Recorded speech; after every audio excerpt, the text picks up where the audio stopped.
The documentary Uranium is about the effects of uranium mines on Aboriginal peoples.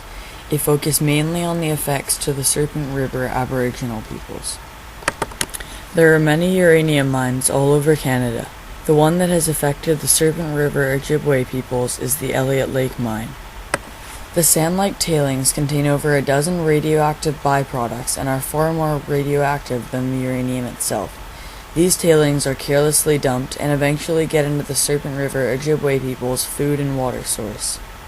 Because the animals that they eat drink out of the river, and their water source is the river, every day these Ojibwe people are consuming some of these radioactive tailings. The effects of this have been known to cause cancer and also birth defects.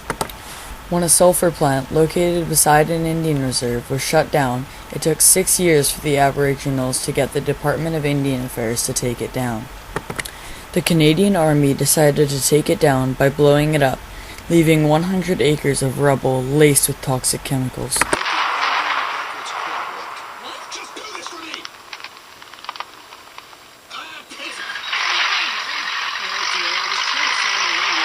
In one situation where a radioactive substance had leaked into a river, a representative from the United Steelworkers Union pushed to get the government to put in place a radium removal plant. Unfortunately, after doing this, they gave clean drinking water only to the whites and not the Aboriginals. Their reasoning was, Indians are federal matter, and white people are provincial matter. These uranium miners are ruthless and will go to extreme measures to get the uranium. One extreme case was in Key Lake, Saskatchewan, where uranium mining companies found out that there was good uranium underneath this lake. So they built a retaining wall, drained the lake, and then dug the open mine pit. These are not the only effects of uranium mining.